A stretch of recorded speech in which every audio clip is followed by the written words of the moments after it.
Nath Bharti ji.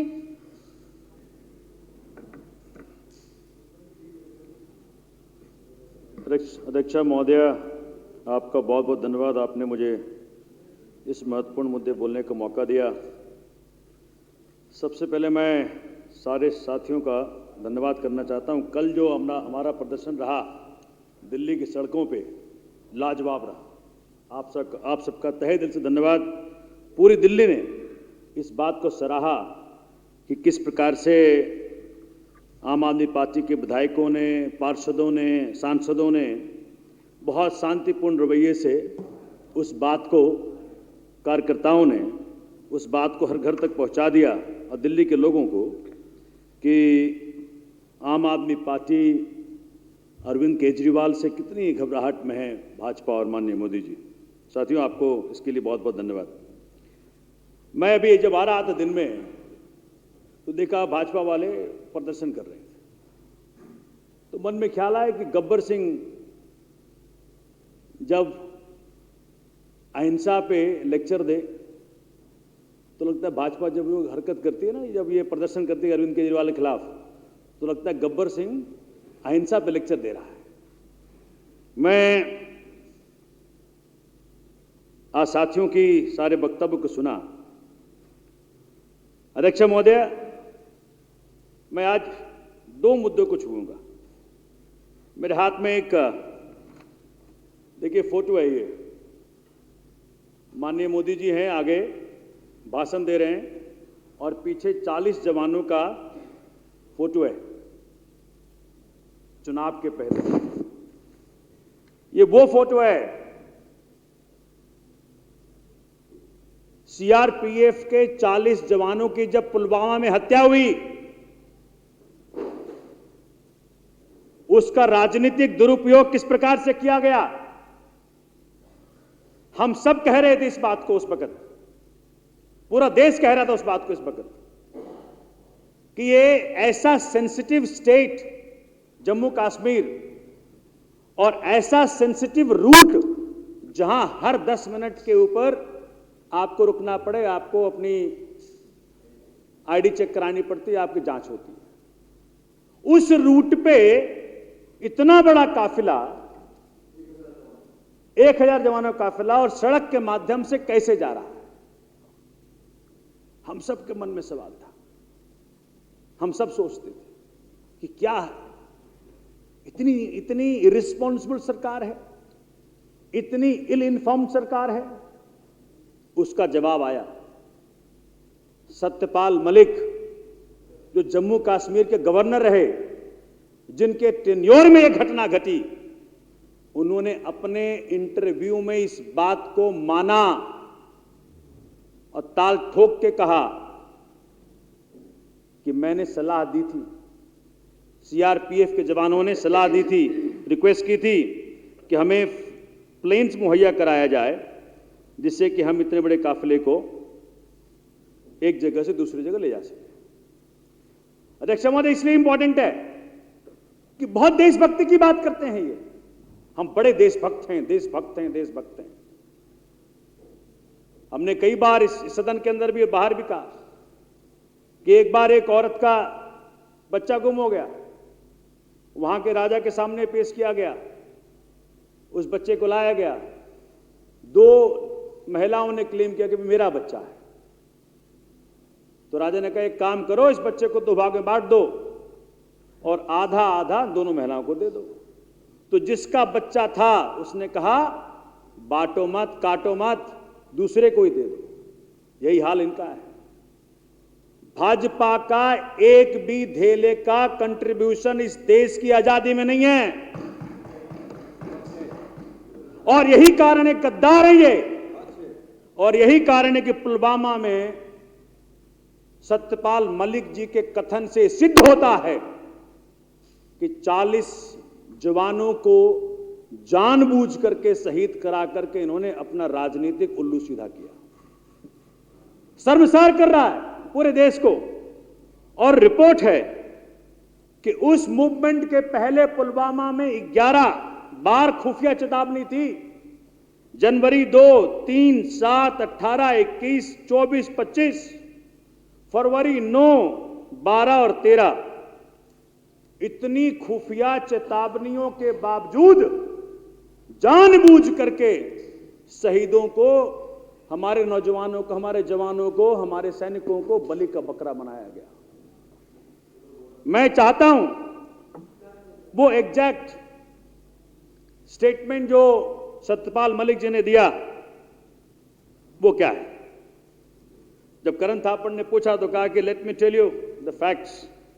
CRPF people asked for aircrafts to ferry their people because such a huge convoy never goes by road। कौन कह रहा है? Governor कह रहा है। करण थापड़ ने पूछा they asked you? He says they asked the Home Ministry, they refused to give। Had they asked me, I would have given them the aircraft, no matter how। They only needed five aircraft, which was not given to them। फिर कहते हैं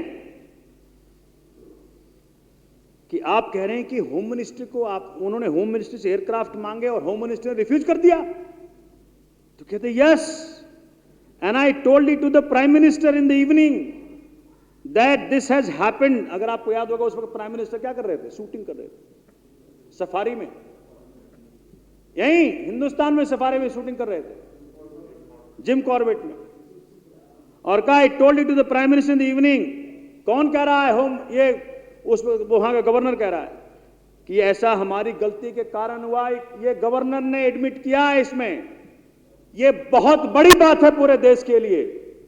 कह रहे हैं कि हमने कहा, अगर वो कह रहे हैं कि अगर हमने पीएम को बोला अगर हम एयरक्राफ्ट दे दिए होते तो ये घटना नहीं घटती। तो क्या कहा प्रधानमंत्री ने उनको? चुप रहो, चुप रहो। और जनरल शंकर चौधरी जी ने कहा है, सवाल उठाया, आज आप पूरी आर्मी पूरे देश के अंदर हर वक्त हर घर कोई सवाल पैदा कर रहा है, सब पूछ रहा है कि आपने मुझे बलि का बकरा बनाया, आपने मुझे बलि का बकरा बनाया अपने राजनीतिक महत्वाकांक्षा के लिए। अध्यक्ष महोदय, ये बहुत बड़ी बात है। आज प्राइम मिनिस्टर मोदी को खुल के बोलना चाहिए कि अगर ये झूठ बोल रहे हैं सत्यपाल मलिक जी तो आगे आइए और आप प्रमाण दीजिए, जवाब देना चाहिए। ये छोटी बात नहीं है।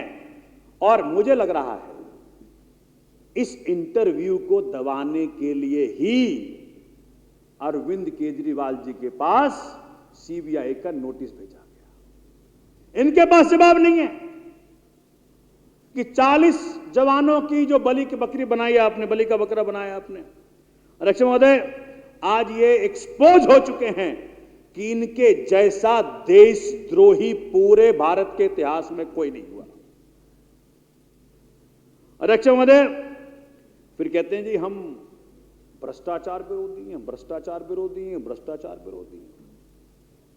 पूरा देश मांग कर रहा है किस प्रकार से अडानी के मामले में चुप्पी साधे हुए हैं प्रधानमंत्री मोदी जी और भाजपा के साथ यहां बैठे।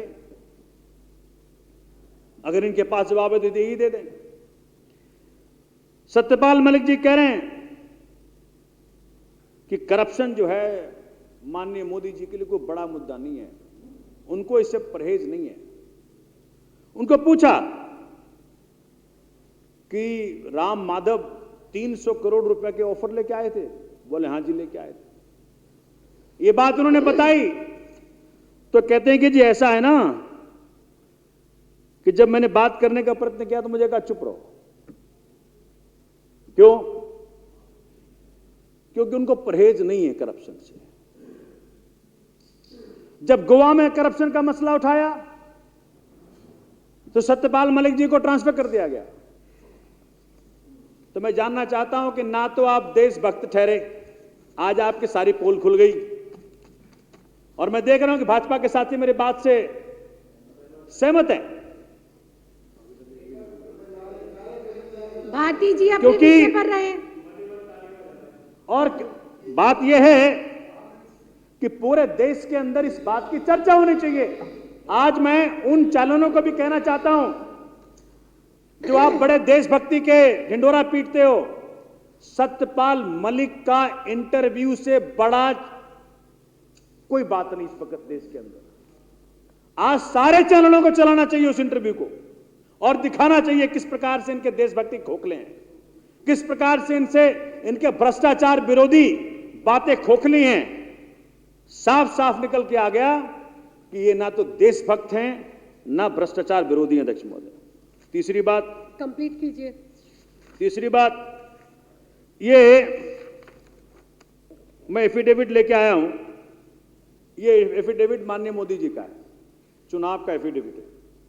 उसमें ये लिख रहे हैं, अपनी शिक्षा के बारे में बता रहे हैं कि जी हम कितने पढ़े लिखे हैं बता रहे हैं ये, और ये कह रहे हैं जी कि मैं बैचलर ऑफ आर्ट्स हूं। ये उनका 2019 का एफिडेविट है। Bachelor of arts from Delhi university 1978, master of arts Gujarat university 1983। अब हम सब ने, हमारे साथियों ने कई बार इस बात को रखा कि जहां से आदमी पढ़ता है, अगर वो प्रधानमंत्री बन जाए, एमपी बन जाए, सीएम बन जाए, तो वहां का अलुमनाई, वहां के छात्र, वहां के इंस्टीट्यूट, वहां के प्रोफेसर्स खुशी मनाते हैं, उसको बुलाते हैं, ऑनर करते हैं। उनके दोस्त यार बाहर निकल के आते हैं। सौरभ भाई ने किसी इंटरव्यू में बताया कि हमारे फेसबुक में इतने देखिए हमारे क्लासमेट्स ठहरे। तो पहली बात तो इनका कोई अथा पता नहीं कि भाई कोई कहां पढ़े, किसके साथ पढ़े। अभी मेरे साथी ने कहा कि किस प्रकार से तोमर जी को घुमाया फिराया, वहां कौन से टॉयलेट गए थे, कौन से कमरे में पढ़े थे, कौन से हॉस्टल में रहे थे। और मैं आपको बता दूं, भाजपा के साथी जान लें, 2024 का चुनाव मोदी जी के लिए असंभव सा दिख रहा है। क्यों? अभी तो गुजरात यूनिवर्सिटी को गुजरात हाई कोर्ट से मैनेज कर लिया कि भाई मत दिखाओ डिग्री। जब ये एफिडेविट फिर भरी जाएगी 2024 में और लिखेंगे कि भाई एमए कौन सा का, कौन से उसमें किया, इंटायर पॉलिटिकल साइंस। वैसे जिस किसी ने भी मोदी जी को सलाह दिया वो उनका दुश्मन था, लिखवा दिया इंटायर पॉलिटिकल साइंस। मैंने यूजीसी में पूछा कि भाई इंटायर पॉलिटिकल साइंस किसी यूनिवर्सिटी में पढ़ाई जाती है? बोले भाई साहब आप तो मत पूछो। बोले क्यों? कहते आप, मुझे पता है आप क्यों पूछना चाह रहे हो।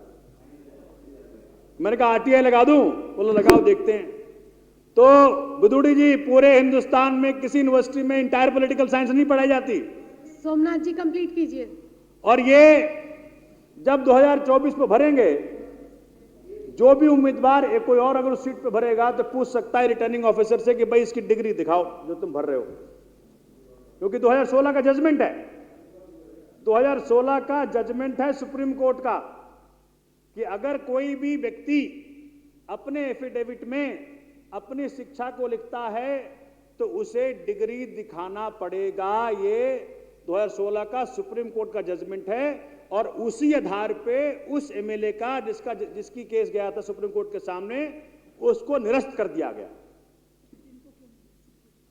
बताता हूं अभी तरीका क्या है इसका। तो 24 में जैसे कोई व्यक्ति कहता है और डिग्री नहीं दिखाते हैं, ये शायद नहीं दिखाएंगे क्योंकि यूनिवर्सिटी को आगे आना पड़ेगा। और अगर रिटर्निंग ऑफिसर अलाउ कर देता है, जो अलाउ कर देगा, और जीत जाते हैं मान लो, तो इलेक्शन पिटीशन के माध्यम से 45 दिन के भीतर, चुनाव कंप्लीट होने के 45 डेज के भीतर वो व्यक्ति इनका चुनाव चैलेंज कर सकता है। और उसी प्रोसेस से आते आते सुप्रीम कोर्ट में फिर इनका चुनाव जो है वो रद्द किया जाएगा। और अगर ये नहीं भरते हैं तो 420 का केस तैयार खड़ा है कि पिछले चुनाव में आप थे एमए, बीए, और इस चुनाव में हो गए एसएससी, हैं? तो ये माननीय मोदी जी को बता देना भाजपा के साथियों, चलिए आपका 24 का चुनाव, तो मैं तीनों पहलू रख दिया। ना तो ये देशभक्त ठहरे, ना तो ये भ्रष्टाचार रहित में इनको इंटरेस्ट है, और ये इनका जो डिग्री है इनके लिए 24 में बहुत बड़ी मुसीबत बन के उभरेगा। और जहां तक मेरी लीगल नॉलेज जाती है, ये चुनाव नहीं लड़ पाएंगे 2024 के अंदर। और अगर लड़ लिए तो इनका चुनाव रद्द होगा धन्यवाद। 2024 के अंदर। धन्यवाद आपका, बहुत धन्यवाद। संकल्प